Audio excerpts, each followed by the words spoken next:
de afastamento social, mas você não precisa ficar colado. Mas se você quiser chegar mais um pouquinho, fique livre para isso. Bom, temos aqui alguém que está vindo hoje pela primeira vez que vem ao curso. Temos tem uma amada ali, uma outra também. Eu quero dizer para você, seja bem-vinda em nome de Jesus, amém? Que o Senhor te abençoe. Eu brinco um pouquinho, e o que eu disse na semana passada, eu não mordo. Então, eu não vou tirar pedaço de ninguém, viu? Pode ficar tranquilo que eu não vou morder ninguém, né? Até porque o propósito aqui é que a gente estude a Escritura, né? Através de um curso teológico, que a gente aprenda a conhecer muito mais o Senhor, amém? Como eu disse na semana passada, eu quero te dar os parabéns, que se você veio, você é vitorioso e vitoriosa, amém? Quem aceita o desafio de estudar a Escritura é vitorioso, porque tudo que Satanás, do que o diabo não quer, é que você aprenda mais da Escritura. Porque ele quer manter você na ignorância. Mantendo você na ignorância, ele te torna cativo. Então, quanto mais você aprender a Escritura, você conhecer a Escritura, né? Daniel diz assim, o povo que conhece o Senhor é forte e ativo, né? Quanto mais você conhecer a Escritura, menos o diabo te dá rasteira. Amém? Você pode aplaudir o Senhor por isso? Minha amada, eu estou vendo uma... essa... Eu esqueço o nome dela. A princesa do Salgadinho. É ela, eu esqueço o nome dela. O nome dela é tia Márcia. Quando terminar, eu quero falar com você rapidinho, tá bom? Bom, vamos orar mais um pouquinho? Vamos orar? Feche os seus olhos, vamos orar. Pai, em nome de Jesus, eu te louvo por esta noite, pelos teus filhos e filhas, ó Deus, que se dispuseram a abrir o coração, Senhor, ouvindo o teu chamado, a tua voz, para aprender mais da tua palavra e crescer nela.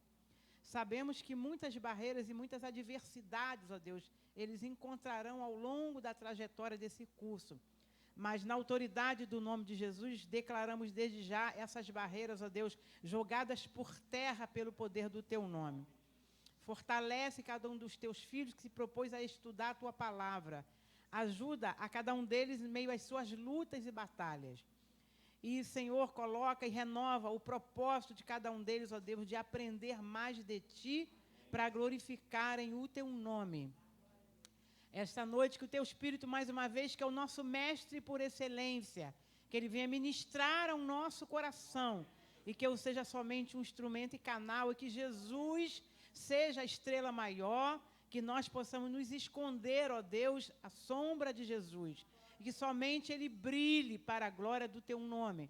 Nós, ó Deus, pedimos que toda interferência espiritual nesta noite seja jogada por terra em nome de Jesus. Tudo que vem setar a nossa mente, nos impedindo, ó Deus, de nos concentrarmos na aula e no aprendizado da Escritura, nós jogamos esse tudo por terra, pelo poder do nome de Jesus. Amém e amém. Bom, vamos... Quem está... Deixa eu abrir, antes da gente ministrar, eu vou aproveitar o ensejo, eu ia fazer isso no final, mas eu vou aproveitar para fazer. Bom, as nossas apostilas, quem ainda está sem apostila, pode procurar a Dani na secretaria e pegar a apostila do bimestre, né? Para quem está chegando agora, o nosso curso não tem custo, né? O curso é gratuito. O curso teológico é gratuito, então você é um felizardo que vai estudar teologia sem pagar, tá? Mas o único custo que você vai ter e gasto é o custo da apostila, tá? E para quem não estava na semana passada, o seminário ele optou em... A gente sempre opta pela apostila, porque se a gente adotar livros para vocês, o custo de livro é muito maior. E livros são caríssimos na livraria. Então, a gente trabalha na apostila e prepara para que vocês não tenham que gastar lá fora, tá? Então, qual o custo que eu vou ter? Não vou pagar nada? Você vai pagar o seu material didático, que é a sua apostila. R$20 o custo da apostila, amém? Então, se você, mas eu acho que está caro. Não está caro, não reclame, abençoe o curso, tá? E abençoe a vida de quem vai ensinar você, amém, irmãos? Amém? Porque você comprando a apostila, você está abençoando o meu ministério, está abençoando a minha vida para ajudar o meu ministério e semeando no meu ministério. Você concorda com isso? Amém? Então, não reclame do que você vai pagar. Senhor, muito obrigado, porque eu vou poder pagar, ajudar o ministério da pastora e vou ajudar, né, com R$20. Então, não reclame, pague direitinho. Amém, irmãos? Amém? Tá? Já estão prontas. E eu prometi na semana passada trazer para os irmãos hoje, né, o material da nossa avaliação. Então, a gente vai trazer para vocês o material. Eu vou passar logo para a gente poder entrar no texto. Vocês podem anotar no caderninho. Eu convido vocês a trazerem Bíblia, caderno e caneta, porque estudante de teologia e de Bíblia precisa de caderno e Bíblia. Olha, amado.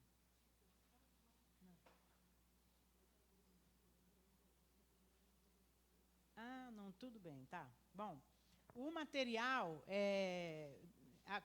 que vocês serão avaliados é o seguinte. Nós pensamos, repensamos, oramos, conversamos com a pastora Marlete. A gente tem o hábito de dar prova, né?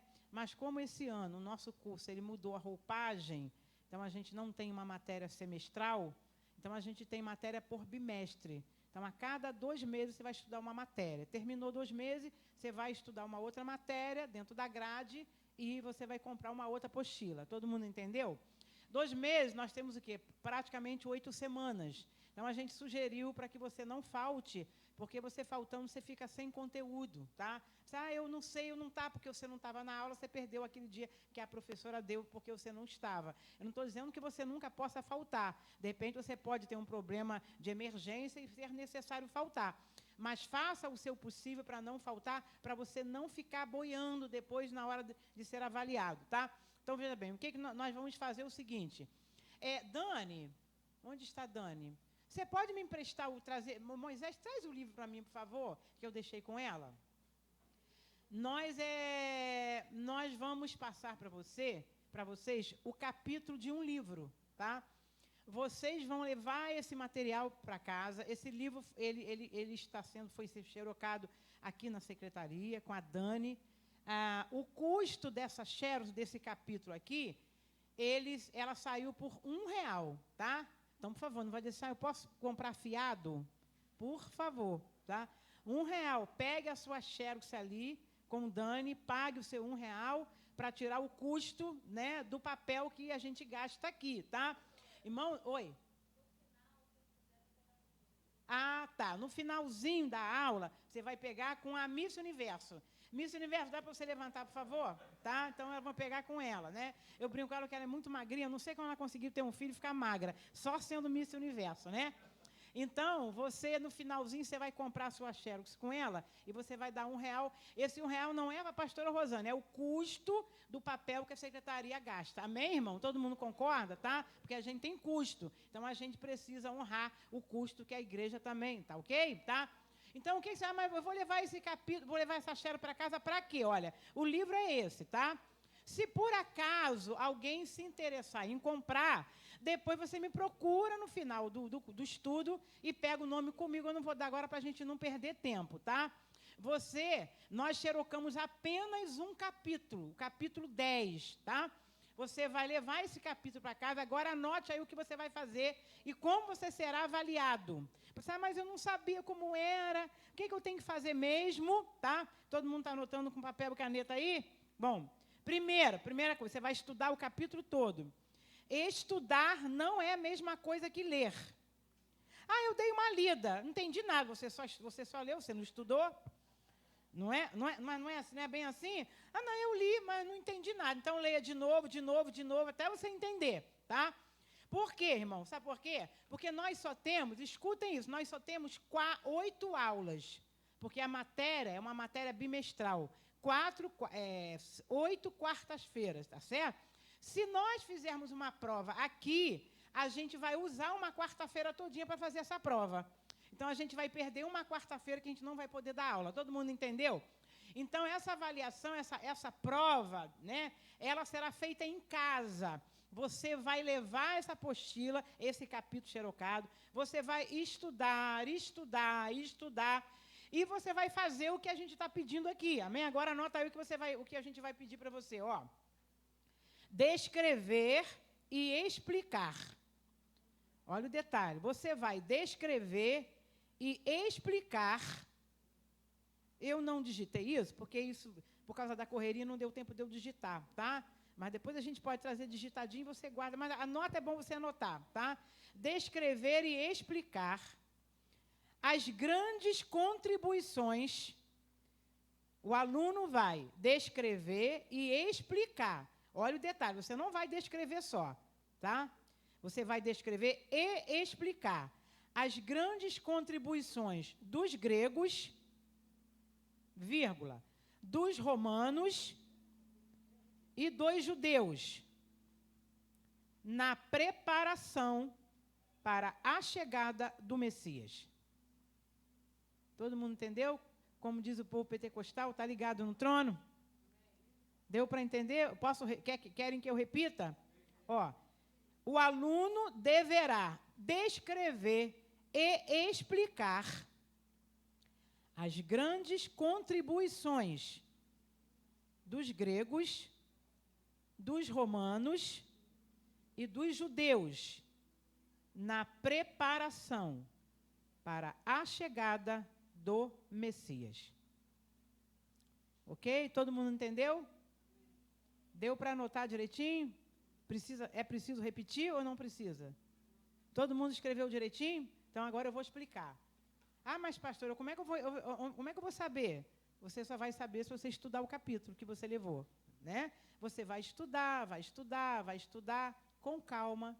Não adianta a gente ir afoito, né? Ah, eu li uma vez e não entendi nada. Porque às vezes você leu tão correndo que você não estudou. Estudar é diferente de ler. Amém, irmãos? Tá? Você vai estudar esse capítulo com calma, estuda de novo. Aí você vai fazendo essa tarefa em casa. A sua nota será dentro dessa tarefa. Todo mundo entendeu? Ninguém vai fazer prova aqui porque a gente não teria tempo hábil, tá? Então, a prova vai ser em casa, é uma prova, uma avaliação de pesquisa dentro do que foi pedido aqui. Você vai estudar. Ah, mas eu tenho uma dúvida disso. A dúvida você vai tirar que você vai perguntar. Agora, data da entrega, pode anotar aí. A data da entrega, eu estou sem um calendário aqui. É a última aula nós estamos aqui, fevereiro, março. A última aula de março. A última quarta-feira de março. Então, veja bem, vocês têm um tempo razoável, por isso que eu gosto de dar no começo. 30 de março? Então, 30 de março, vocês têm um tempo, tá? Para fazer. Agora, detalhe. Pastora, eu não fiz, não deu tempo. Você tem 2 meses para fazer. Tá ok? Ah, não dá para fazer outro dia? Eu estou te dando com 2 meses de antecedência para você entregar. A gente que é brasileiro, né, tem mania de deixar tudo para a última hora, né? Então, vai estudando e vai fazendo. Ah, não dá para deixar para entregar depois? Você vai perder ponto. Porque o meu critério como professora, se não entregar na data, você perde ponto. Amém, irmãos? Amém? Então, procure não procrastinar. Sabe o que é procrastinar? É deixar tudo para fazer na última hora. Vai estudando, vai fazendo o seu trabalho com calma. Se você, por acaso, eu terminei, eu posso entregar? Não faça correndo, porque depois, agora que eu entendi que eu fiz errado, eu não vou devolver o seu trabalho, a sua prova, tá? Você faça com calma. Se eu tenho uma dúvida, tire a dúvida na quarta-feira seguinte, você traz, eu não entendi isso aqui, tá? Tá ok? Todo mundo entendeu? Tá claro? Tá? Essa será a sua prova. Você será avaliado por isso, tá ok, irmão? Leia com calma, estude bem o capítulo e depois, se alguém se interessar em comprar o livro, você tem aqui, eu te dou o nome, tá? Você vai estudar direitinho. Se você quiser comprar, quem gosta de comprar, eu não sugeri, não dei, exatamente porque livros são caros, né? Aí você vai comprar um, depois vai ter que comprar outro, vai sair custo caro para a gente não pesar você, mas de repente você, eu quero comprar um livro independente, eu quero comprar para ter na minha biblioteca. Você pode, eu vou procurar na internet, Se você achar na internet, eu vou xerocar um capítulo. Você pode xerocar um capítulo, mas não xeroque tudo, porque isso é crime, tá? Tá ok, irmão? Tá? Existe lei de direitos autorais, crente não xeroca livro inteiro. Ele pode xerocar alguns capítulos, mas tudo não, porque senão a gente peca. A gente fala que piratear CD é crime, piratear livro também é crime, tá? Então a gente não deve xerocar. Mas por que eu tenho que comprar? Porque quando a gente compra, a gente faz o justo. A gente repassa para o autor os direitos autorais dele. Senão a gente só nega. E só negar, a gente fala aqui lá fora e só nega, a gente comete o mesmo crime dele. Amém, irmãos? Amém? Tá? Então, vamos, todo mundo entendeu?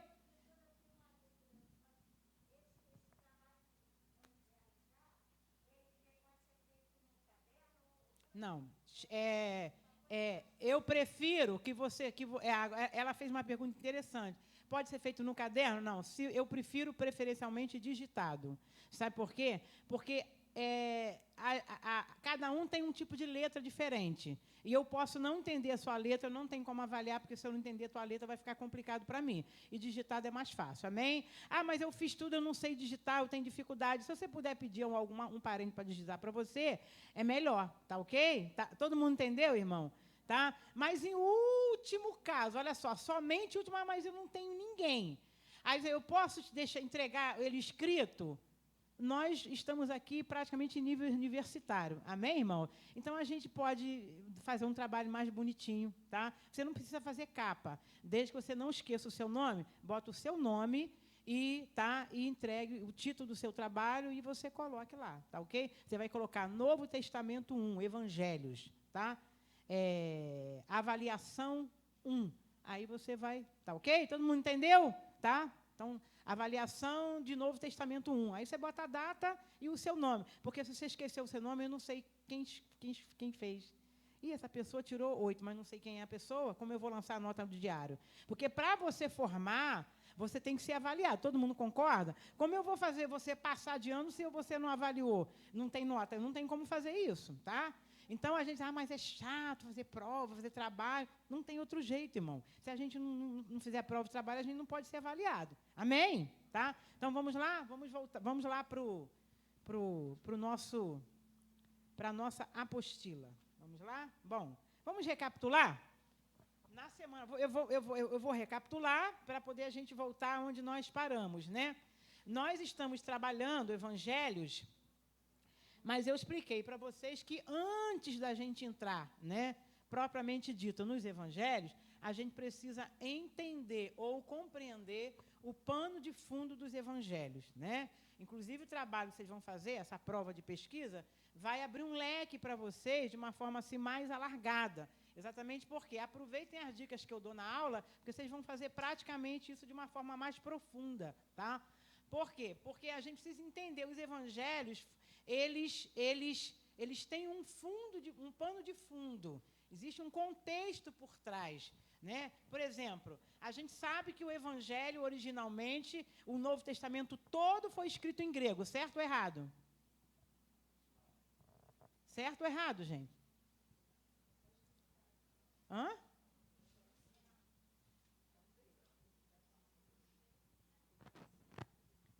Mas o original foi escrito em quê?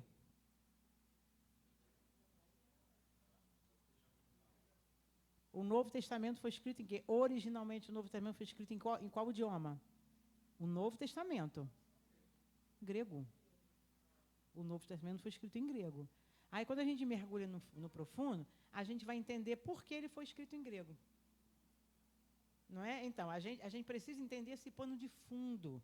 Então, esse trabalho que vocês vão fazer, que vai dar a vocês esse leque mais abrangente. Poxa,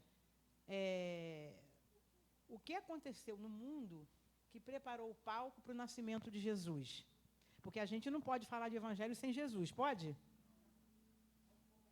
Não tem como. Como eu vou falar de evangelho sem Jesus, não é verdade, né? Só tem evangelho porque Jesus nasceu, certo ou errado? Então, a gente precisa entender esse cenário. O que aconteceu, ou as coisas que aconteceram antes de Jesus nascer, que preparou esse palco para a chegada dele. Por exemplo, a gente vive um tempo, mundo pós-moderno, século XXI, a gente sabe disso, a gente fala isso tudo, a igreja comenta sempre isso, a gente fala muito do anticristo, a gente fala da Covid, que a Covid é final dos tempos, que muita gente não entendo por que a gente está morrendo. Eu estou abrindo o leque vou usar isso como exemplo. Por que isso nós estamos vivendo esse tempo todo? Bom, detalhe, agora eu vou resumir. Alguém tem dúvida que a gente vive um tempo final preparando um palco para a chegada do anticristo? Alguém tem dúvida disso? Eu não tenho. Então, essas coisas precisam acontecer. Não é verdade? Né? O profeta Zacarias, o livro de Zacarias tem uma profecia muito interessante. É claro que quem estudou profetas comigo, né, há uns 2 anos atrás, deve lembrar disso. A gente ministrou os livros proféticos, a gente sempre deixou claro que toda a profecia do Antigo Testamento, ela tem 2 vertentes, né? Ela apontava para aquele momento presente e, na maioria das vezes, apontava para um futuro, né? Então, a profecia ela era para o presente e ela tinha uma característica de futuro. Então, muita coisa que aconteceu no presente ainda não aconteceu no futuro, na época que eles escreveram, né? Ainda estão por acontecer. Zacarias, ele diz assim, 1/3 da população da terra tem que morrer. Alguém morre sem ficar doente? Morre? Alguém morre sem ficar doente? Tem certeza? E quando acontece um acidente, o que acontece com os órgãos da pessoa? Adoece ou não adoece? Então só morre se ficar doente. O carro pegou, amassou o fígado, o rim, baço, seja lá o que for, quebrou o cara todo. Ficou doente, o órgão não ficou? Ficou. Morreu. Então, para morrer, a gente tem que ficar doente. Pastor, não tem como a gente viver sem acabar com a doença? Não, só no céu. No céu não entra pecado, fadiga, lembra da harpa cristã? No céu não entra pecado, fadiga, tristeza, nem dor. Não há coração quebrantado, pois todos são cheios. Só no céu, aqui não tem isso. Aqui tem ruindade, tem carcamano, tem carne de pescoço, tem servidura, tem doença, tem perna quebrada, tem coxo, tem multa, tem tudo isso.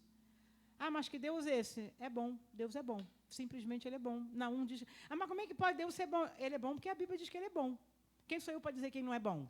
Não é verdade? Mas eu sofro muito, Ele continua sendo bom. Mas estou desempregado, Ele continua sendo bom. Mas eu estou numa dureza que não dá nem para comprar um sapato, Ele continua sendo bom. Não é? Ele continua sendo bom. Mas por que pastor Sônia diz que Ele? Porque a Bíblia diz que Ele é bom. Se a Bíblia diz que Ele é, porque Ele é. Eu vou dizer que Ele não é? Não é? A Bíblia diz que Ele é. Aí a Bíblia fala assim, Moisés é a carne de pescoço pecador. Aí Ele é mesmo. Mas não é? Eu também sou pecador, porque a Bíblia diz que eu sou. Agora, Deus não tem pecado, Ele é bom. Você pode aplaudir o Senhor, irmão? Amém por isso? Amém? Tá? Então, é claro, veja bem, é claro, eu lembrei de Zacarias, é claro que Zacarias profetizou num tempo, né? Porque Zacarias é profeta após exílio, né? Então, ele profetizou num tempo que a profecia dele foi apontada para um momento presente, mas com uma conotação futura também, que é a característica dos profetas, né? Nem toda profecia era só para aquele momento, ela tinha uma conotação futura. Então, a gente vive esse tempo, né? Porque o cenário mundial agora está preparando um pano de fundo para a chegada de alguém. Todo mundo está entendendo? Na época, olha só, no tempo do Novo Testamento, antes de Jesus nascer, o mundo estava sendo preparado também para a chegada dele. Então, a gente tem acontecimentos que antecederam ao nascimento do Messias, que prepararam aquele palco para que ele chegasse. Inclusive o Império Romano, que foi um dos mais cruéis da história da humanidade.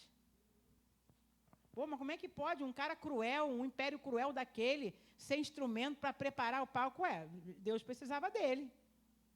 Não é? A gente tem dificuldade de entender porque a nossa cabeça é finita. A de Deus é infinita. Mas que Deus é esse que usa um império tão cruel para preparar o palco para chegar o cara, para chegar Jesus, para chegar Jesus Cristo? Deus trabalhou na história e trabalha na história assim. Sim, minha amada.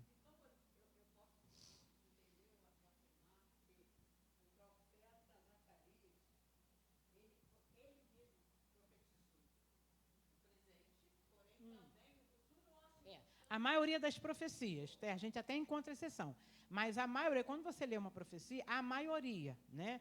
A maioria das profecias, ela sempre tem uma conotação para aquele tempo presente em que o profeta estava vivendo e tem uma conotação para o futuro, tá? Existe... Isaías não, Zacarias, tá? De acordo com a profecia dele, 1/3 da população da terra morreria. Aí a gente fala assim, mas isso não aconteceu no dia de papapá. A gente tem como explicar o Covid? Você tem? Eu não tenho.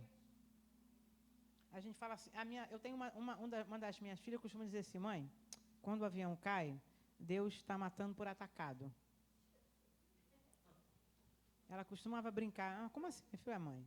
Quando cai um avião, dizem que o avião é o meio de transporte mais rápido e mais seguro. Aí eu disse, mais seguro? Fala sério. Se tiver 200, morre os 200. Né?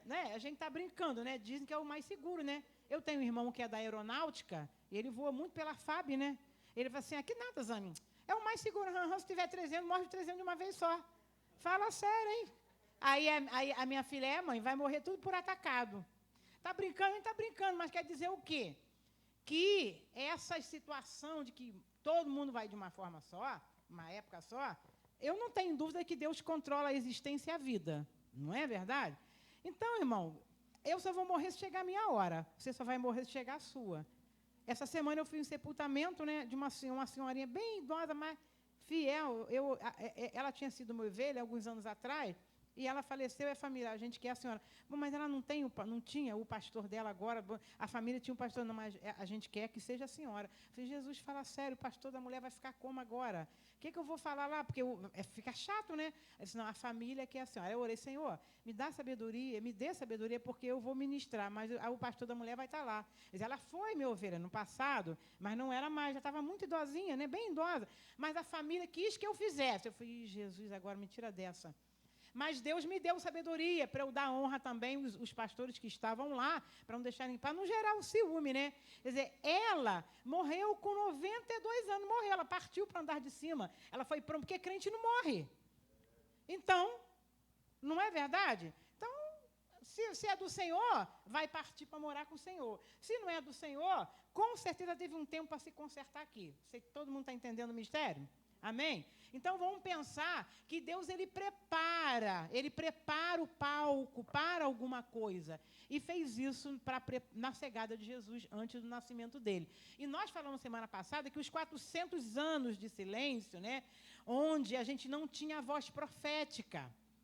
Não tinha profeta? Não tinha profeta. A irmãzinha ali perguntou. A gente não tinha profeta de fala, no sentido, né? Porque o cânon sagrado do Antigo Testamento, ele encerrou-se com Malaquias. Pastor, o que é cânon? Cânon é o conjunto dos livros inspirados do Antigo Testamento. Malaquias foi o último considerado inspirado, como profeta, né, de Deus. Quer dizer, Malaquias encerrou esse cânon. Depois de Malaquias, não teve mais nenhum livro escrito, nenhum profeta se levantou. Deu para entender isso?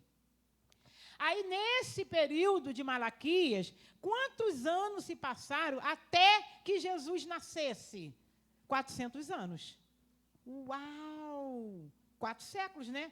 Aí a gente descreve isso, é conhecido como período interbíblico, ou período das trevas. Por que é das trevas? Porque foi um período escuro sem profecia. Daí é chamado das trevas. Não tinha luz da revelação profética. Então é conhecido também como o período das trevas, né? Quer dizer, foram 4 séculos, 400 anos. Nesses 400 anos, não tinha profeta. Mas a história continuou e Deus trabalhou na história. Lembra que a gente cantou semana passada? Quando ele fica em silêncio, é porque está trabalhando. A gente só acha que Deus só trabalha para crente. Não, Deus não é exclusivista. Eu e você somos, Deus não. Não é verdade? A gente tem dificuldade de entender, mas Deus não trabalha só para crente, não. Não, quem falou? Deus trabalha no mundo, na história, para o ímpio, para todo mundo. Mas então, pastor, então eu posso soltar minha franga, já que Deus trabalha também, abençoa o ímpio, a diferença é que o ímpio não vai para o céu, você vai. Você quer melhor, não é verdade? Às vezes você até olha para um ímpio, eu vou usar, desculpa essa expressão, ímpio é até muito feia, muito pesada. O incrédulo, né? Essa expressão ímpio era muito usada no Antigo Testamento, no Novo não se usa mais isso, né? Mas vou usar a expressão incrédulo. Às vezes você olha para o incrédulo, caraca, mas ele é mais bem abençoado que eu. Ele tem um carrão, ele tem um BMW, ele tem isso, eu não tenho. Por que ele prospera e eu não prospero? A gente não faz essa pergunta? Asaf também fez. Lembra de Asaf, salmista? Eu não entendo por que o justo, o ímpio prospera e não prospero. Porque não sei o que, não sei o que, não sei o que. Começou a lamentar. Aí ele fala, até que um dia eu entrei no santuário e vi o fim que Deus deu a eles. Sabe qual a diferença do incrédulo para você que é crente? Você pode não ter tudo que você quer ter aqui na terra. E o ímpio, às vezes, o incrédulo pode ter mais do que você. Mas a diferença é no porvir. Não é verdade? Você tem o céu garantido para você. E aquele que não tem Jesus não tem céu coisa nenhuma. Né? Ontem eu estava conversando com o meu neto, quem conhece o Ravi, né, o meu netinho, ele ontem dormiu lá em casa. Então ele estava conversando comigo e ele disse assim, vovó, eu não estou conseguindo dormir. Eu já orei. E eu estava na sala estudando, já era umas 10 e pouco da manhã. Garoto, vai dormir. Eu arrumei a cama dele. Ele, vovó, todo mundo dormindo no silêncio. E eu deixo eles dormirem para eu estudar. À noite, que é o silêncio, porque o Gael, minha filha, Gael é o furacão, não deixa ninguém estudar. Então, eu só consigo estudar quando o Gael vai dormir. Até porque ele vem, arranca meu livro, pega tudo, joga tudo no chão, joga lá, pensa, Jesus, ninguém merece. Então, aí eu estava sentado, estudando na sala, sozinho, porque eu botei ele no meu quarto, e eu não queria acender a luz, que ele... Aí, eu vou no quarto que eu estou escutando o Ravi orar sozinho. Eu já tinha orado com ele.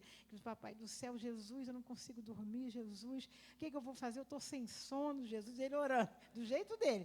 Aí eu sentei, daqui a pouco veio ele no sofá. Vovó, eu não consigo dormir, vovó. Aí você não consegue? Não. Aí eu fechei o livro, fechei a Bíblia e comecei a conversar com ele. Assim, deita aqui. Aí botou a cabeça no meu colo, começou a conversar. Conversa toda vez. Fala muito, moleque. Conversou tanto. Aí conversava. Aí teve uma hora que ele disse assim, vovó, quem não tem Jesus vai para o inferno, né? Sim, eu falei assim, Jesus, de onde que esse menino tirou isso? E vovó, quem não tem Jesus, vovó, não vai para o céu. Não vai. Vai para o inferno, aquele lugar muito feio. A gente está brincando que foi uma criança que falou. Mas a verdade é que entre eu e você e o incrédulo que não confessa Jesus como Salvador, o lugar que espera ele é esse lugar mesmo. Então, a gente precisa entender que, às vezes, você não tem tudo que você quer, mas você tem o céu garantido para você. Amém, irmãos? Amém? Sim, minha amada. Canon. C-A-N-O-N. Um circunflexo no A, canon, tá? É um conjunto de livros inspirados do Antigo Testamento, tá? Cânon do Antigo Testamento. É o conjunto de livros inspirados. Esse cânon, ele fechou com a profecia, com o livro de Malaquias, tá? Ele foi fechado, Malaquias foi o último profeta canônico que encerrou a profecia. Depois dele não tem mais, tá? Acabou. No Antigo, tá? Então, quando você lê lá Malaquias, você vai... Malaquias é o último, acabou. Depois de Malaquias, passou-se 400 anos até Jesus chegar, tá? Então, vamos lá, vamos recapitular para a gente poder... Vamos lá? Vamos recapitular. Bom, nós falamos para vocês que quando o Antigo Testamento fecha, né? Mas o que é fechar, pastora? É encerrar o cânon. Tá todo mundo entendendo? Fechou o cânon, tá? O Antigo Testamento se encerrou, porque não teve mais profecia. Israel estava onde? Vamos recapitular. Israel estava na Babilônia, ou Pérsia, né? Na Babilônia, sob o domínio da Pérsia.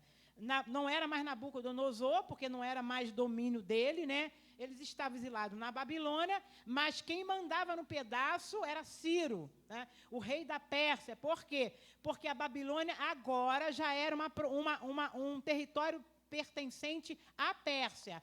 Mas por quê? Porque Ciro invadiu a Babilônia, ganhou a batalha, os babilônicos, que na época já não era mais Nabucodonosor, era o seu descendente, né? Então, a Babilônia perdeu a batalha e aquela terra, aquele império, passou a pertencer à Pérsia. Está todo mundo entendendo isso? Israel estava lá na Babilônia, né, no governo da Pérsia, quando o Antigo Testamento se encerra. Fechou ali, acabou, tá?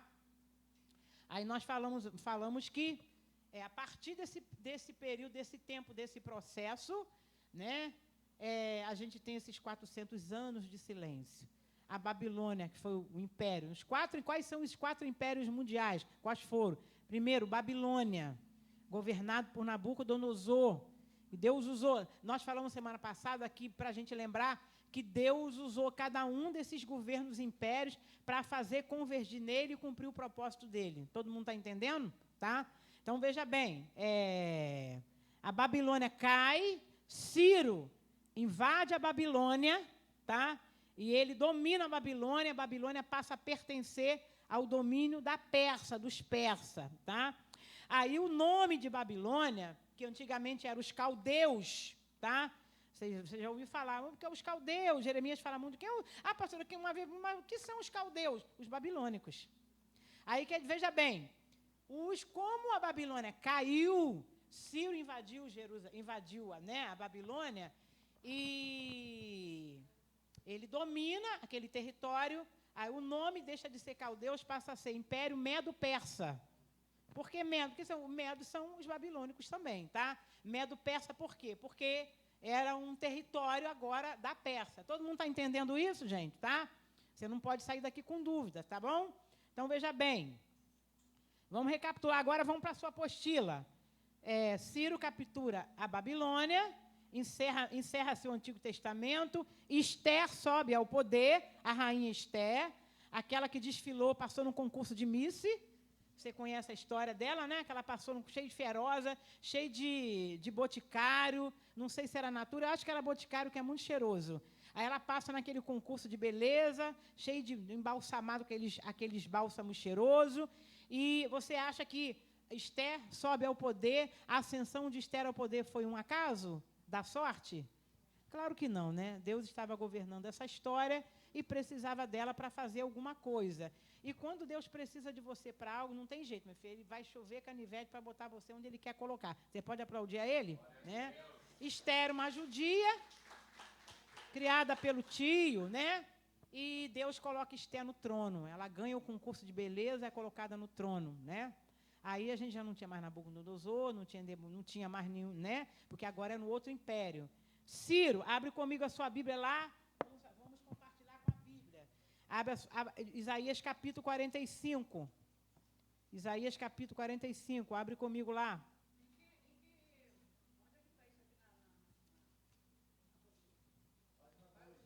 A página 2.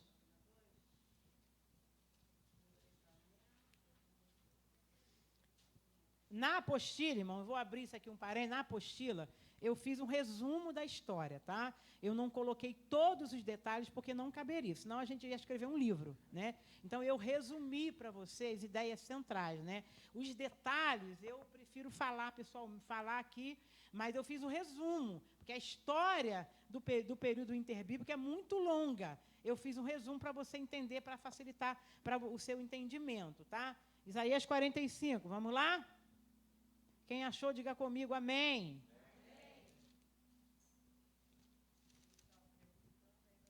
Isaías 45.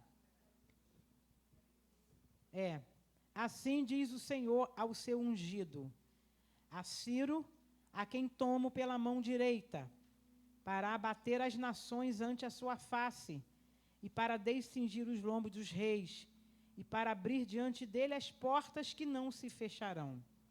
Eu irei adiante de ti, endireitarei os caminhos tortuosos, quebrarei as portas de bronze e despedaçarei as trancas de ferro.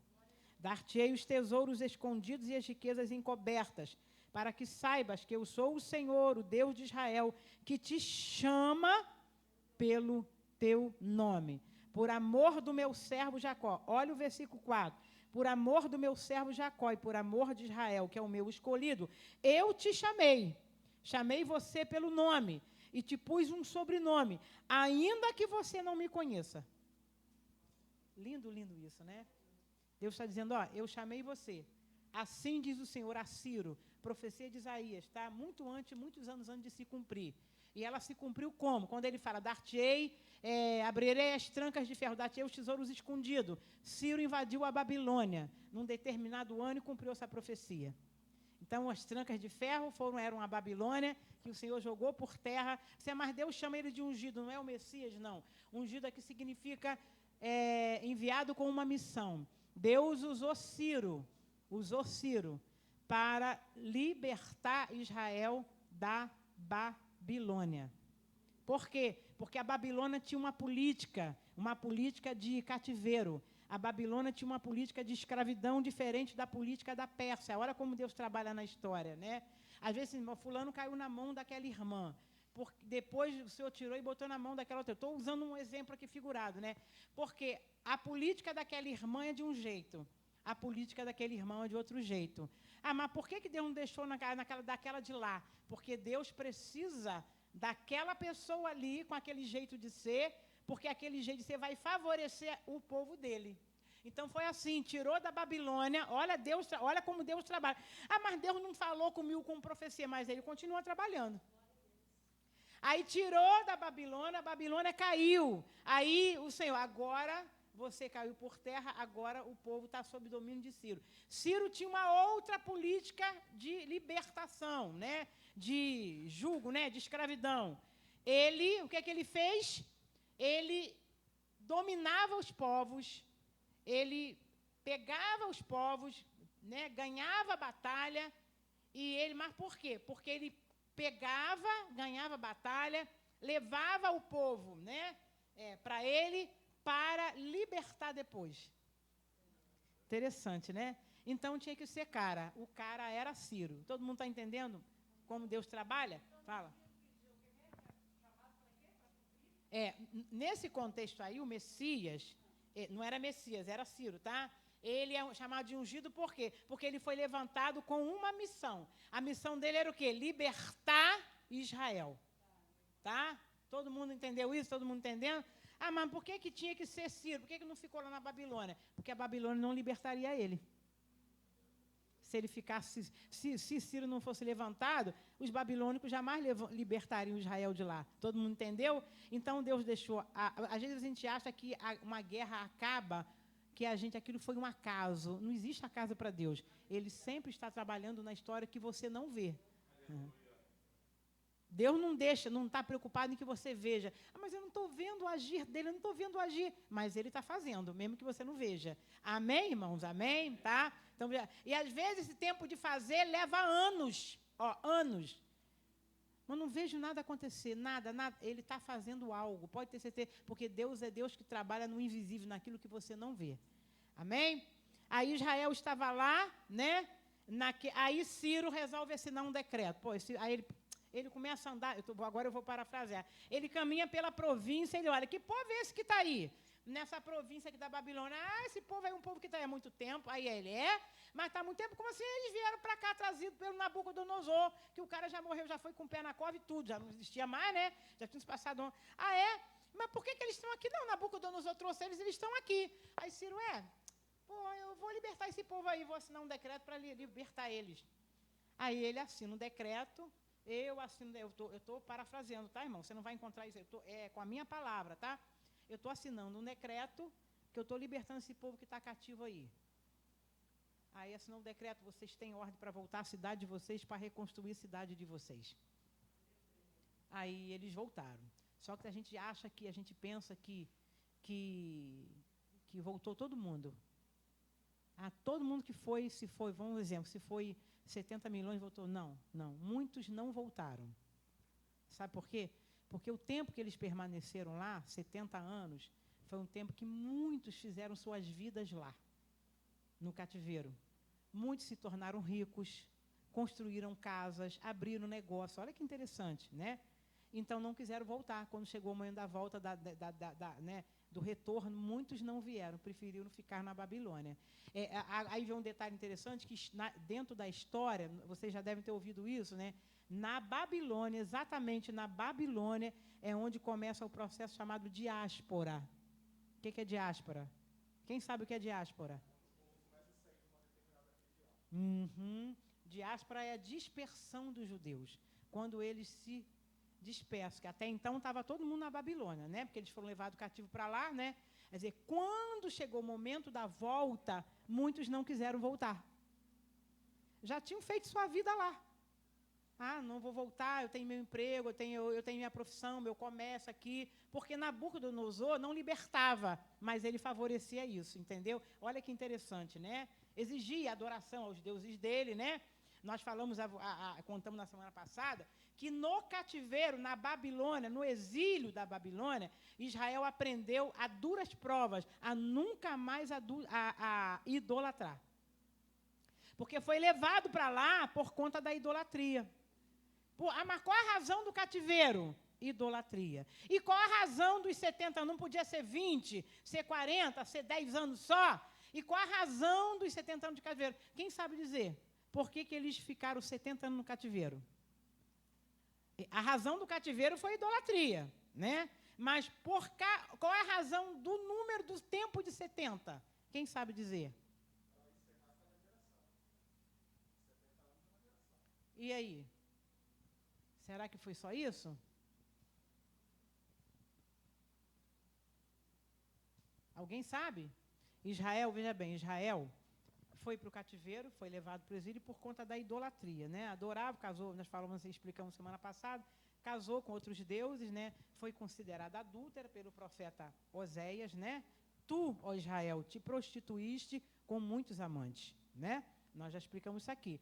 Oséias profetizou para o reino do norte. Mas o que é reino do norte, pastor? As 10 tribos de Israel, tirando Judá e Benjamim, tá? Israel se dividiu em dois reinos, né? Reino do norte, 10 tribos. Reino do sul, Judá e Benjamim, 2 tribos, né? Israel, a reino do norte, vai para o cativeiro assírio, um século antes do cativeiro babilônico. Explicamos semana passada que foi para quê? Deus deixou eles irem primeiro para que Judá, a irmãzinha, né, pudesse olhar o exemplo e não fazer igual, mas não adiantou, fizeram o M do mesmo jeito, né? Tem gente que não aprende nem com o exemplo dos... Não é verdade, né? Aí, quer dizer, passou-se um século depois, Judá repetiu os mesmos erros. Foi para o cativeiro também. Aí foi para o cativeiro babilônico. Aí Nabucodonosor levou. Num cerco que durou 2 anos. Porque quando Nabucodonosor invadiu Jerusalém, ele levou 2 anos para entrar na cidade de Jerusalém. Ah, mas onde eu acho isso? O livro do profeta Jeremias, você encontra tudo isso. Porque Jeremias é o profeta que descreve o cativeiro babilônico. Tá certo? Tá? Aí, veja bem, invadiu Jerusalém depois de 2 anos, quando não tinha mais comida. Olha como o inimigo faz. Não tinha mais comida, vai comer o quê? Morrendo de fome, abriu a brecha na cidade, ele entrou. Aí o que a gente aprende aqui? Se você abrir brecha, o diabo entra. Amém, irmão? Então fica ligado no trono, porque quando a gente abre brecha, o diabo entra. Então vamos lá. Acontecimentos no período da Babilônia. Se vocês quiserem anotar, não tem na apostila, tá?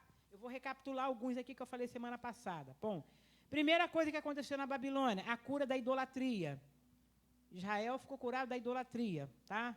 Deixou de idolatrar. Outra coisa que aconteceu na Babilônia, eu acho que não falei semana passada, a troca do idioma. Na Babilônia, Israel deixou de falar o hebraico. Aquele hebraico que na verdade o povo hebreu falava, perdeu-se na Babilônia. Eles deixaram de lado o hebraico e passaram a falar um outro idioma. Aí passaram a falar o quê? O aramaico. O hebraico se perdeu lá na Babilônia. Tá ok? Quer dizer, porque muito tempo, muitos anos de cativeiro, 70 anos lá, né? Então, esses acontecimentos na Babilônia. Surgem as sinagogas, expliquei semana passada isso, né? Mas por que surgiu? Na Babilônia não tinha sacrifício, porque não tinha templo, tá? Não tinha templo. Israel tinha um templo em Jerusalém, que era o templo único central, construído por Salomão, né?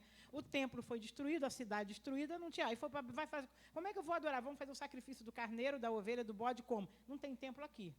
Não tem como adorar. Por isso que a função do sacerdócio, ela caiu por terra no cativeiro. Deixou de existir a função do sacerdote. Tá todo mundo ligado? Tá?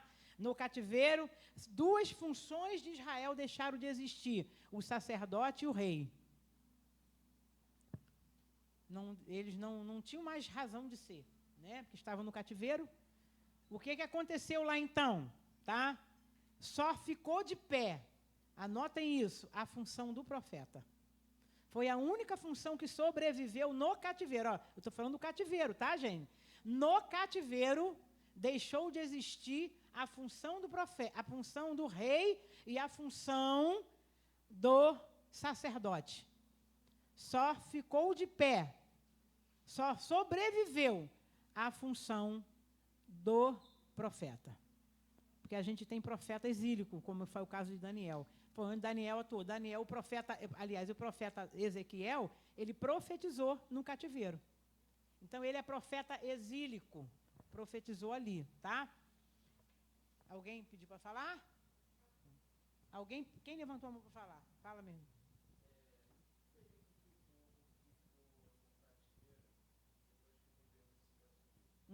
Tá, a gente vai chegar lá, tá? A gente vai chegar lá ainda, tá? Então, veja bem. Aí a gente tem, recapitulando, tá? Outra coisa que aconteceu no cativeiro. Surgem sinagogas, por quê? Porque a única maneira, não tinha templo, a única maneira de perpetuar a fé, que fez com que os judeus não perdessem a sua fé, foi fazendo a leitura da Torá. Daí surgiram as sinagogas, né? Eram pequenos, olha interessante, pequenos núcleos, né, de estudo da Torá, né, onde eles se levantavam para ler a Torá, né, os rolos da Torá, ali eles liam, né? Geralmente era uma sinagoga, sempre para que ela começasse, ela tinha que ter 10 homens. Tadinho das mulheres, não eram nem contados naquele tempo, fala sério. Ela só podia surgir uma sinagoga com um número de 10 homens. Mulher não contava, então tinha que ter um número mínimo de 10 homens para que surgisse uma sinagoga. Como eles estavam, né, em massa no cativeiro, então isso não foi difícil, né? Então as escrituras eram estudadas na sinagoga. E eles faziam as orações nas sinagogas e se dividiram, né? Espalhados lá na Babilônia, eles foram fundando sinagoga em diversos lugares, né? Diversos pontos, e conseguiram manter acesa a chama viva da fé e a chama viva da Escritura, que fez com que eles sobrevivessem no cativeiro, né? Israel, o judeu, no caso, não era Israel, o judeu, né? Aí a gente falou que na Babilônia surgiu pela primeira vez o termo do uso do nome judeu. Até então eles eram chamados de hebreu, de Israel, né? Mas na Babilônia que surge, né, o termo judeu, ou na Babilônia, que era a província da Pérsia agora, né? Então, pela primeira vez, eles são chamados de judeu. Por quê? Porque judeu vem de Judá. O povo que estava na Babilônia era a tribo do sul, não era verdade? O reino do sul? O reino do sul era Judá e Benjamim. Daí de Judá vem o termo judeu. Todo mundo entendeu isso? Tá? Então, veja bem. Um outro acontecimento do exílio, né? Surgem as seitas. As seitas religiosas começam a surgir no exílio, tá? Ali na Babilônia. Um outro acontecimento, surge a função do escriba. Quem sabe o que é escriba, gente? Quem sabe o que é o escriba? Quem sabe o que é um escriba? Alguém sabe o que é um escriba?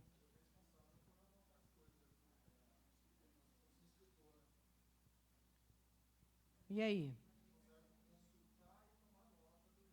O escriba e o mestre. A função de rabi, né? Um rabi, né? Na verdade, mestre no grego é rabi, né? Jesus foi chamado de mestre. Rabi, sabemos que tu és mestre de Israel. Lembra da conversa de Jesus com Nicodemos, né? Sabemos que tu és mestre de Israel, que Jesus é rabi, porque era mestre. A função do rabi surge no cativeiro, tá? Por quê? Agora por que surgiu lá? Porque não tinha tempo para adoração, não tinha sacerdote, como é que vai adorar? A escritura era preciso que se lesse a escritura e se interpretasse. Então essa era a função do rabi. A função do escriba era, né, e a do mestre era aquele que ensinava.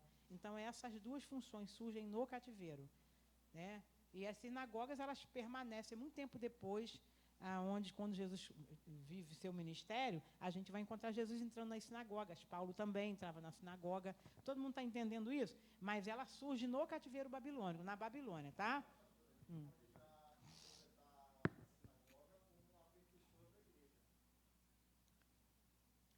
A diferença é que na sinagoga não se adorava, não com sacrifício, tá? Na sinagoga não tinha sacrifício do templo, porque o templo ficou em Jerusalém. Na sinagoga era o local das orações e do estudo da Torá. Eles estudavam a Torá nas sinagogas. Agora, interessante, ele fez uma pergunta interessante, quer dizer, era como se fosse uma perpetuação da igreja, é isso que você quis dizer? É um percursor, Na verdade, onde tem... Jesus veio dizer muito tempo depois, que quando tivesse 2, 3 reunidos, estaria reunindo o nome dele, né? A sinagoga, ela está dentro de um contexto do Antigo Testamento. Todo mundo está entendendo? Quando Jesus veio, mas olha que interessante, ela faz parte, a sinagoga, ela faz parte de um contexto judaico. Então, todo mundo está ligado, tá?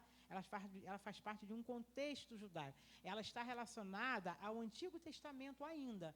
Mas quando Jesus veio, Jesus disse que ele não veio quebrar a lei, ele entrava dentro da sinagoga para evangelizar. Todo mundo estava ligado no trono? Ele entrava ali, curava dentro da sinagoga, ele curava a mulher, num lugar onde ele era destinado somente para fazer orações e para a escritura, e uma escritura que ao longo dos anos foi distorcida pelo próprio judeu, né? Aquele judeu de pé roxo, que se considerava melhor intérprete que todo mundo, né?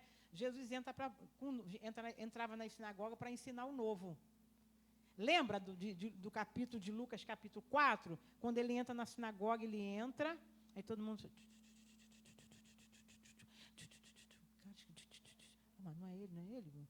Filho da carpinteiro? Só as irmãs dele não são isso. Lembra de Lucas 4? Ele entra, diz que ele entra, ele se levanta, ele pega o rolo da Torá e começa a ler. Da Torá não, ele pega o rolo, né, das escrituras e começa a ler. Ele pega profetas. E ele começa a ler exatamente Isaías 61, né? O Espírito do Senhor me ungiu para pregar boas novas e quebrantado, para ele começa a ler. Quando ele está lendo, ele termina de ler, ele fecha o rolo e fala assim: hoje se cumpriu essa profecia a meu respeito, sou eu. A escritura que ele leu, que foi, no caso Isaías, falava dele. Então ele entrou na sinagoga, quer dizer, se cumpriu, sou eu. Esse que o profeta está falando aqui, sou eu. Hoje se cumpriu essa profecia aqui. Lindo isso, né? Porque ele estava apontado na Escritura, ele estava apontado nos profetas, ele estava apontado na Torá. Então, chegou uma hora que ele se manifestou. Sou eu, se cumpriu isso aqui. Esse que o profeta fala, sou eu. E isso é lindo, porque, né? Quer dizer, aí ele começou a jogar por terra, aí ele curava, ele começou a jogar por terra, que ali era um lugar só engessado para ler a lei. Está entendendo o que eu estou dizendo? Porque era engessado. Vamos ler a escritura aqui, as nossas orações. Lembra que ele fala assim, o fariseu subiu para orar, era mais ou menos assim, né? Aí ele fala que hoje se cumpriu, quebrou, quer dizer, eu não estou aqui só para cumprir, para isso aqui. Porque eu não sou engessado. Ele entrou para curar. Lembra da mulher encurvada, que Lucas vai falar? Que ela estava 18 anos, mas ela era filha de Abraão, mas estava 18 anos com uma enfermidade que Satanás mantinha ela cativa. Ele entra e foi criticado. Vai curar no dia de sábado na sinagoga? Porque a sinagoga era um lugar para que eles pudessem ler a lei. Eles estudavam a Torá ali. Jesus, ele entrou e quebrou esse protocolo. Ele entrou e fez milagre na sinagoga. Amém, irmão? Todo mundo está entendendo, tá? Paulo fez a mesma coisa. Paulo, quando se tornou o missionário dos gentios, o apóstolo, ele entrava nas sinagogas e dentro das sinagogas ele começava a ensinar de Jesus Cristo. Você pode observar que Paulo adotou uma estratégia. Onde Paulo evangelizava? Nas sinagogas. Você pode observar, ele entrava nas sinagogas e aproveitava e evangelizava. Houve algumas situações que os judeus não quiseram receber, botaram ele para fora, ele sacode o pé e vai para a praça, vai embora. Lembra disso? Saía dali, sacudiu o pó e ia embora. Mas, de uma maneira geral, quando ele era recebido, ele entrava nas sinagogas e evangelizava ali. Quer dizer, a sinagoga, ela vem de um contexto judaico. Mas, olha só, mas Deus se valeu dela para poder falar do próprio Cristo nela. Está todo mundo entendendo isso aí, o mistério, tá? Então, veja bem. Ela queria perguntar, minha amada? Pode...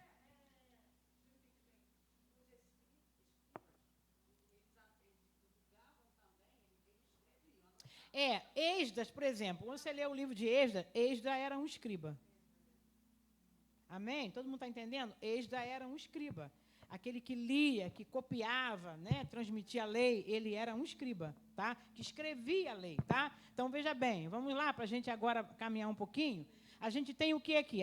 Falamos do período grego, né? Falamos do grego, e o período grego foi a Pérsia, como todo governo cai, todo domínio, todo império caiu também, tá? E caiu por quê? Porque Alexandre o Grande entra no cenário. Alexandre o Grande entra no cenário com 20 anos. O cara era novo. mas ele era um sábio, inteligentíssimo. E ele derruba a Pérsia numa batalha, a Pérsia cai. E Alexandre o Grande torna-se o grande conquistador da Macedônia. Amém, irmãos? Aí ele começa as suas batalhas, conquistador. Aí é onde eu quero chegar. Alexandre o Grande, ele conquistou aqueles territórios todos, a Palestina, papapá, né? Qual é a importância do... Vocês vão fazer trabalho sobre... prova sobre isso, ó. Qual é a importância de Alexandre o Grande? Ele conquista a Palestina, conquista o Egito, depois ele conquista a Pérsia, tá? Ele sobe ao trono, derrota o Império Persa no ano 331 a.C., apostila, pode acompanhar, tá? Ele assume o poder de um vasto império que incluía a Palestina e se torna a quinta satrápia persa. Satrapa era uma espécie de colônia, tá? Colônias, né? E aí, veja bem, olha que interessante, ele tinha uma estratégia militar e uma estratégia muito interessante de guerra, né? Aí vai entrar agora a questão da língua grega, né? Que é o pano de fundo do Novo Testamento.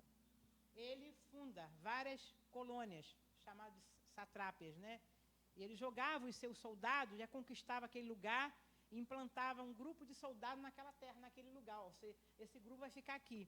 Aquele soldado, qual a importância de Alexandre o Grande para o pano de fundo do Novo Testamento? Aquele soldado que fundava essas satrápias, essas colônias, né? Eles falavam em grego. Aí começou a surgir, nesse período, um movimento chamado helenismo. Quem sabe o que é helenismo? Que a gente chama de helenização. Helenismo ou helenização é o processo de difusão da língua e da cultura grega. Quem helenizou o mundo foi Alexandre o Grande. Tá? Ele começou um processo de difusão, tá? Da língua grega. Tá? Ele assume, a Pérsia cai por terra e ele assume o trono da Grécia. Tá? Então, ele começou a ser o cara do pedaço, eu sou o cara. Então, ele vai ganhando batalha, vai conquistando território. Vocês sabem que geopolítica é assim, ó, ganhou aquela batalha, conquistou aquele povo, aquele território ali é meu. Aí ele conquistou a Palestina, aí foi difundindo o quê? Foi espalhando a língua grega. Ó, detalhe, ele era inteligentíssimo. Todos os monumentos que ele inaugurava eram inscritos em grego. Qualquer monumento, a inscrição dos monumentos era em grego. Ninguém tinha opção. Ou aprende o grego ou vai ficar viajando na maionese. Ele espalhou as artes, a ciência, a cultura grega por todo o território da Judéia e da Palestina. Tá? Aí agora, olha que interessante, né? Não só na Palestina, mas o mundo já estava sendo helenizado. E helenizado é espalhar a cultura grega nas artes, na ciência, nos idiomas, né? Quer dizer, aí o que acontece? Ele espalhava os seus soldados, né, nessas colônias. Eu e você sabemos que quando a gente vai para um curso de inglês, estudar inglês, a gente aprende mais ou menos, né? Mas se você for para os Estados Unidos morar lá, você vai aprender a falar inglês fluentemente mais rápido, certo ou errado? Porque você vai viver no país, você vai aprender a falar. Alexandre o Grande, o cara era esperto, ele fazia isso. Vai botar os soldados ali, vai formar uma colônia ali no meio dos judeus, os soldados falam em grego, você acha que vai acontecer o quê? Todo mundo vai aprender grego, não tem como entender nada. Você pode observar que a gente vai entender que no Novo Testamento, tá? Quando Paulo surge no cenário, você vai observar que todo aquele continente só falava a língua grega. Entendeu? Era uma estratégia dele que ele usava. Ele era inteligentíssimo. Alexandre o Grande. O cara sobe no trono com 20 anos, morre com 33. Porque marca uma bobeira com 33 anos e morre numa batalha. Mas antes dele morrer, ele conquistou o mundo difundindo a cultura grega. Esse cenário da cultura grega é que vai preparar o pano de fundo para... porque havia uma necessidade, não é verdade? Aí agora vem um detalhe interessante. Nesse processo de desenvolvimento da cultura grega, quando Alexandre morre, quando ele morre, o Império Grego se divide. Olha que interessante. Agora escutem isso. Ele morreu Alexandre na batalha. Aí quer dizer, o cara mais forte morreu. Agora se dividiu. De um lado ficaram os Seleucidas, de outro lado os Ptolomeus, né? Aí dividiu.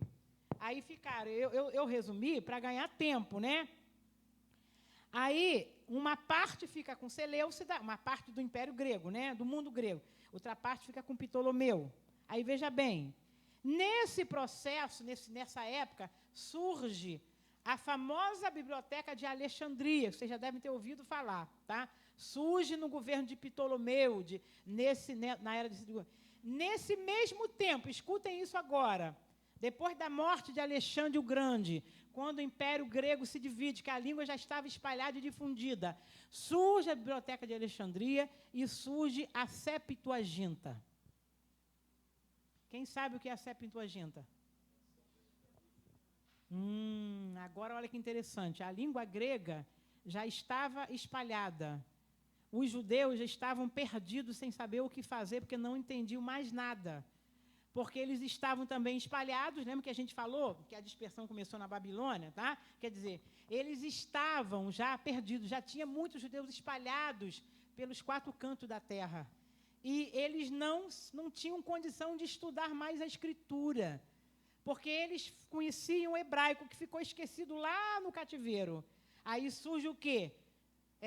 70 homens, idosos, anciãos, chamados de eruditos, eles se reúnem e pensam assim, a gente está na hora da gente fazer uma tradução da escritura hebraica para o grego, porque o nosso povo está perdido, ninguém está entendendo não, como é que eles vão estudar a Torá e vão estudar os profetas se não está traduzido para o grego, né? Já tinha muitos judeus espalhados que agora só falavam o grego. Como é que vai estudar a Escritura? Aí, nesse processo, Deus levanta 70 homens eruditos, né? Anciãos, sábios. Esses 70 homens se reúnem e eles fazem uma tradução da Escritura hebraica. Essa Escritura recebeu o nome de Septuaginta. Por que Septuaginta? Porque Septuaginta vem de 70, né? 70 eruditos. Aí eles traduziram a Escritura hebraica para o grego, para que todos os judeus espalhados no mundo inteiro, naquele contexto daquela época, pudessem entender a Escritura do Antigo Testamento, porque eles não conseguiam entender mais nada. Porque a língua falada era o quê? Era o grego. É igual por exemplo, você vai para os Estados Unidos. Tem brasileiro nos Estados Unidos? Tem, mas a maior parte é de quê? A população é o quê? Americana, né? Quer dizer, qual é o idioma que se fala lá fluentemente? O inglês. Eles falam o inglês lá, né? Eu sou péssimo em inglês, só Jesus na causa. Entendo só o básico. De espanhol eu conheço, porque estudei, mas o grego eu não estudei, o inglês eu não estudei, só estudei aquele basicão na escola, né? 1, 2, 3, 4, 5, 6, né? Até meu neto fala isso, vovó, nem é assim não. Porque ele já está estudando, né? Ele sabe, né? Aquela fase que, vovó, não é assim não, você falou errado, tá bom, tá legal, tá? Quer dizer, mas inglês eu só sei o básico. Mas se você for morar nos Estados Unidos, qual o idioma que você vai ter que aprender a falar lá? Inglês. Porque eles falam inglês. Aí quer dizer, aí você vai pegar uma Bíblia em inglês. Se você não souber, você vai ficar o quê? Perdido ou vai ficar dentro do negócio, dentro da jogada? Vai ficar perdido. Aí surge alguém no cenário, vou traduzir a Bíblia deles aqui para o inglês. Não vai ficar mais fácil para você? Então foi isso que aconteceu. A Septuaginta é mais ou menos isso aí. Traduzir a escritura hebraica para o grego. Detalhe, a Septuaginta é a primeira tradução, a primeira da escritura hebraica para o grego. Fala, Moisés, você que pediu para falar?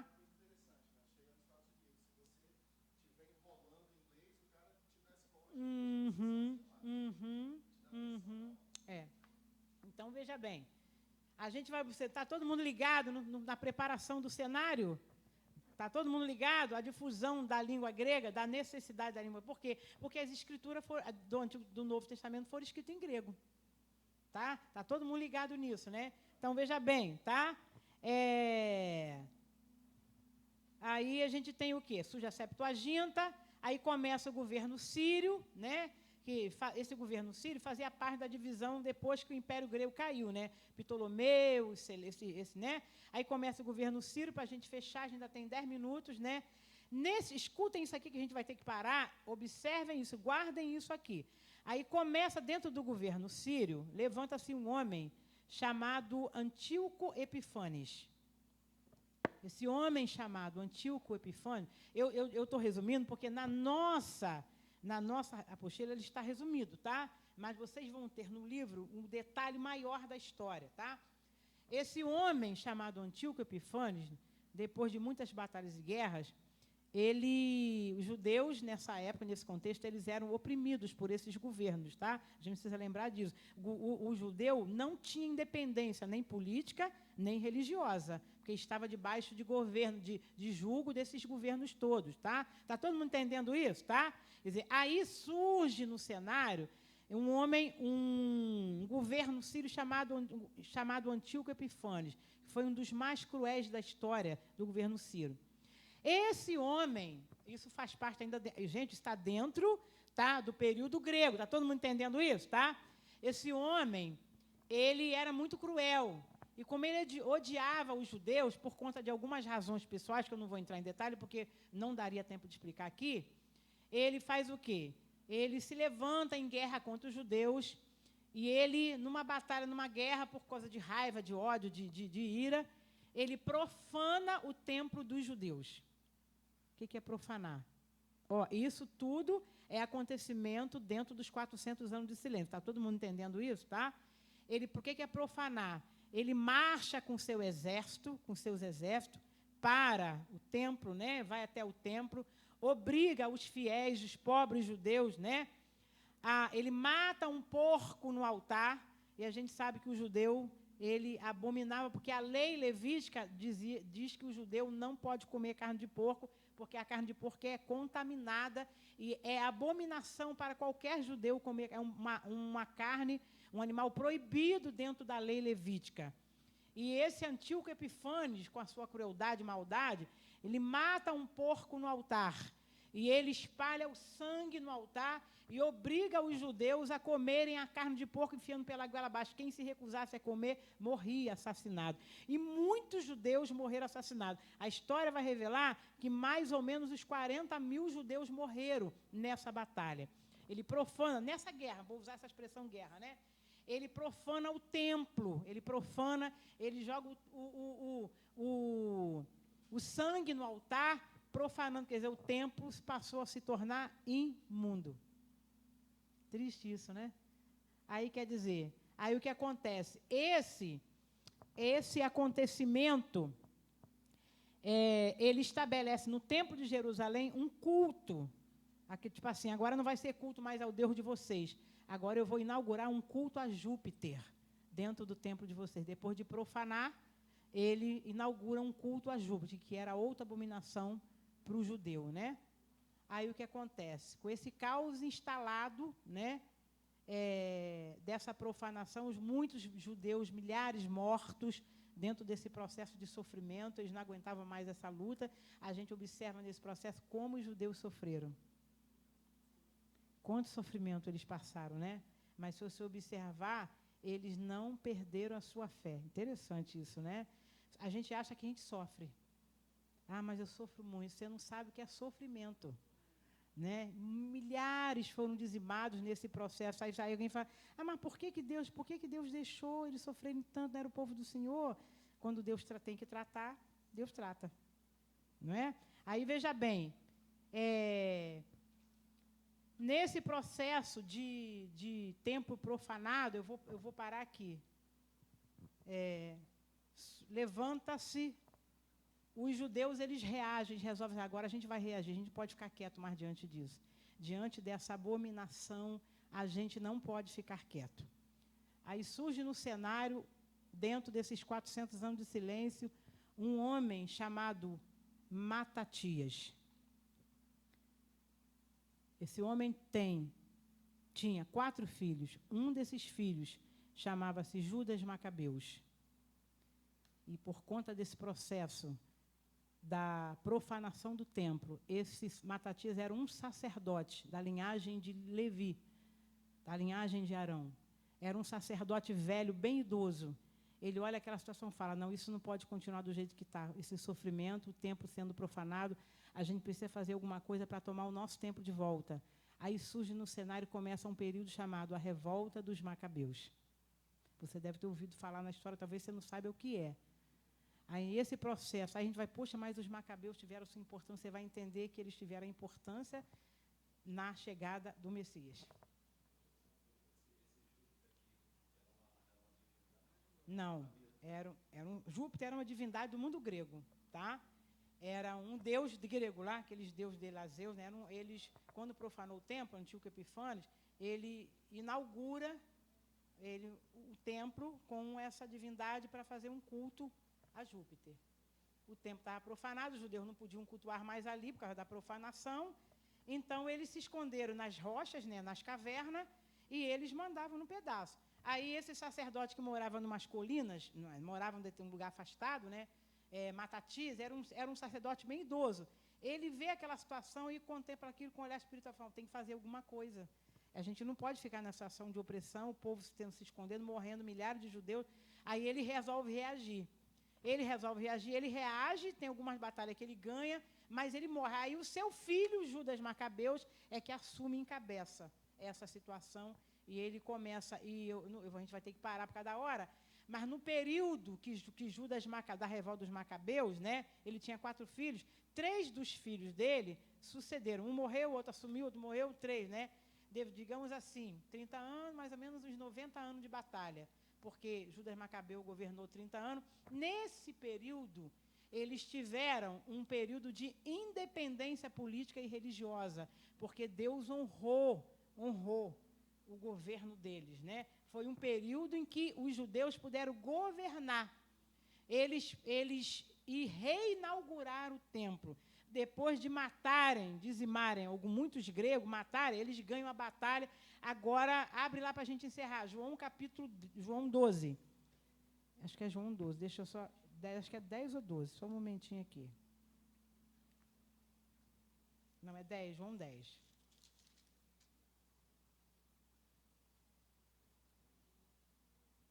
João 10 é um versículo só. Para você não sair daqui. A gente vai continuar isso semana que vem, tá? João, eu acredito que semana que vem a gente termina essa introdução, tá? João 10, versículo 22. Celebrava-se em Jerusalém a festa da dedicação. Era inverno. Aí você lê, você não sabe, mas o que é a festa da dedicação?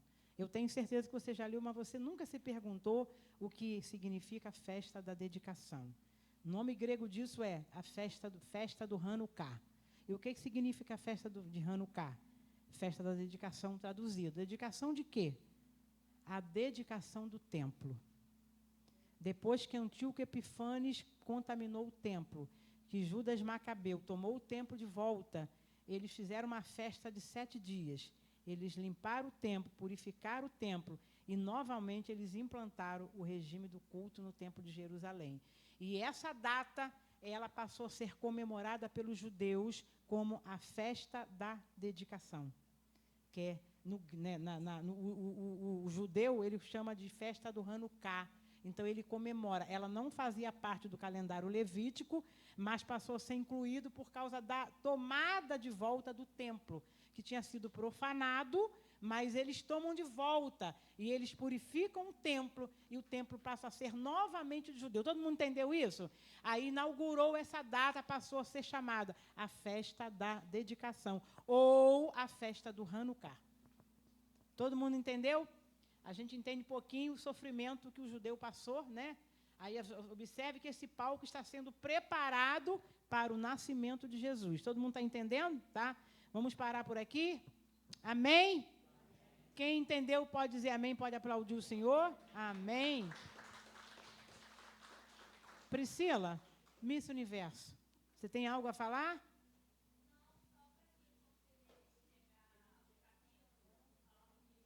Tá. Quem for levar hoje a Xerox, é R$1 a Xerox, tá? Pague a Priscila e pegue a sua Xerox, você pode levar o seu trabalho da prova para casa, tá? Qualquer dúvida que tiver, é só trazer semana que vem para perguntar.